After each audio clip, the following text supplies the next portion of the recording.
Salam hebat Bapak Ibu Guru. Kali ini saya akan mempresentasikan tentang demonstrasi kontekstual filosofi pendidikan menurut Ki Hajar Dewanto. Perkenalkan, nama saya Nur Mahdiah dari SD Negeri 1 Sopo, CGP Angkatan 9, kelompok 09075 B2.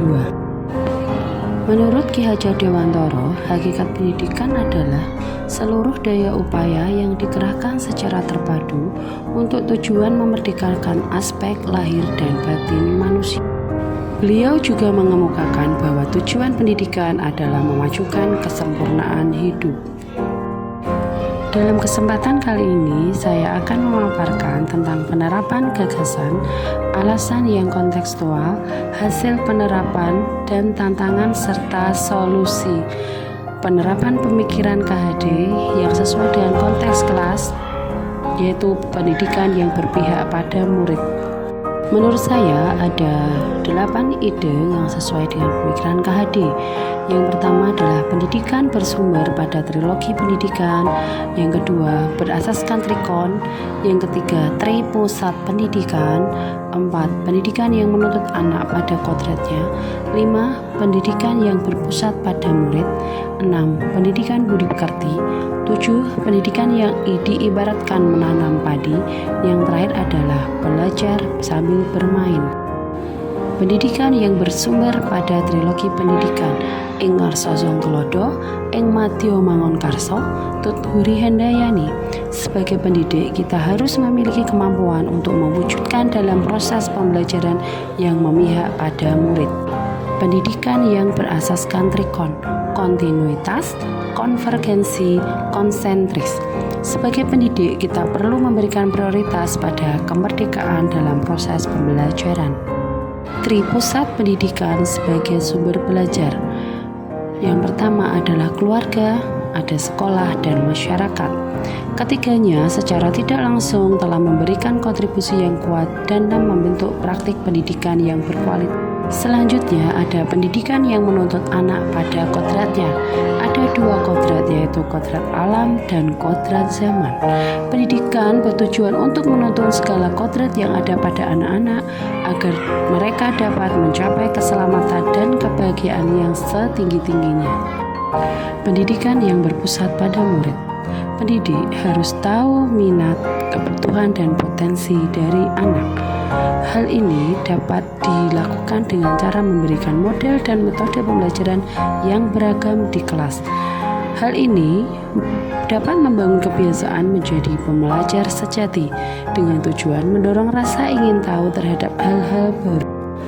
Pendidikan budi pekerti mencakup 3 hal, yaitu cipta, rasa, dan karya. Kita sebagai pendidik dapat menyelenggarakan berbagai kegiatan pembiasaan di lingkungan sekolah guna menanamkan nilai-nilai kebaikan dan akhlak yang luhur bagi para anak-anak. Mendidik diibaratkan menanam padi atau tanaman. Peran pendidik ini diibaratkan sebagai petani atau pekebun dengan tujuan merawat sesuai kebutuhan dari tanaman-tanamannya agar tumbuh dan berbuah dengan baik. Tentu saja beda jenis tanaman, beda juga perlakuan. Belajar sambil bermain.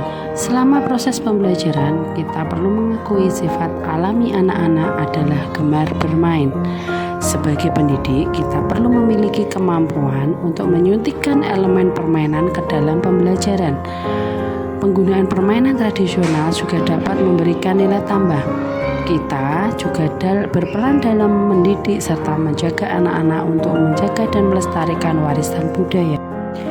Alasan yang kontekstual mengenai penerapan ide atau gagasan sesuai dengan pemikiran KHD. Pendidikan ini seperti halnya tata surya yang bergerak tanpa berhenti.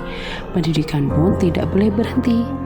Artinya, pendidikan senantiasa harus berkembang dan tidak boleh stagnan.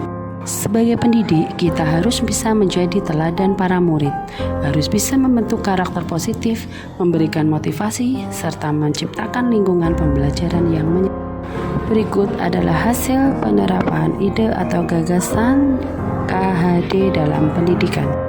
Murid harus diberikan pendidikan sesuai dengan kodrat alam dan kodrat zaman.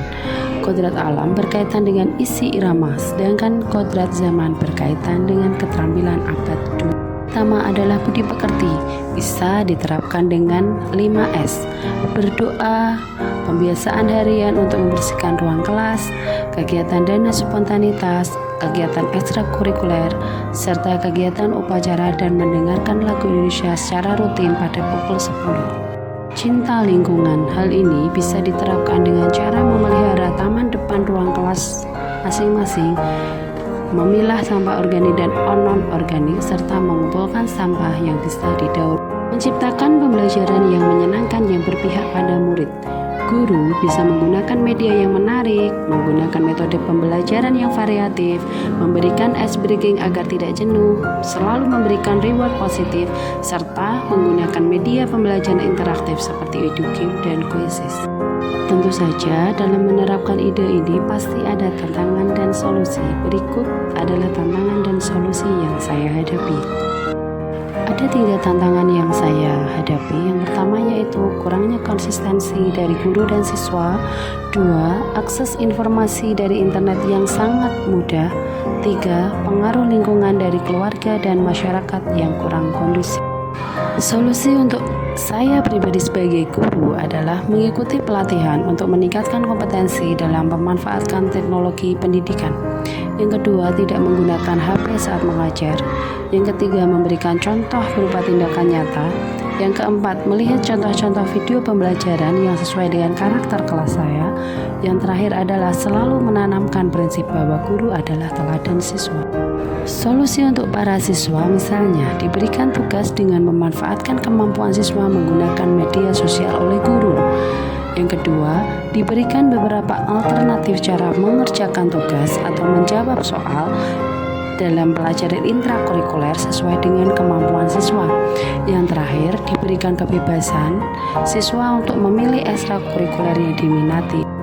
Solusi untuk orang tua, meminta orang tua mengawasi anak-anaknya dalam menggunakan HP, meminta orang tua untuk memantau pekerjaan anak-anaknya. Yang terakhir, membuka forum komunikasi dengan orang tua siswa, grup WA kelas. Kerjasama dengan masyarakat. Yang pertama, menjalin kerjasama dengan komite sekolah untuk mensosialisasikan program-program sekolah. Yang kedua, berpartisipasi dalam kegiatan masyarakat. Yang ketiga, bekerja sama dengan tokoh masyarakat untuk melatih karawitan untuk kegiatan ekstrakurikuler karawitan. Yang terakhir, menjalin kerjasama dengan puskesmas untuk melaksanakan kegiatan kesehatan dan imun. Berikut kami lampirkan beberapa kegiatan kontekstual sesuai dengan ide dan gagasan Ki Hajar Dewantoro. Selamat menyaksikan.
Saran dari saya, sampai jumpa lagi di tugas berikutnya. Salam, guru hebat.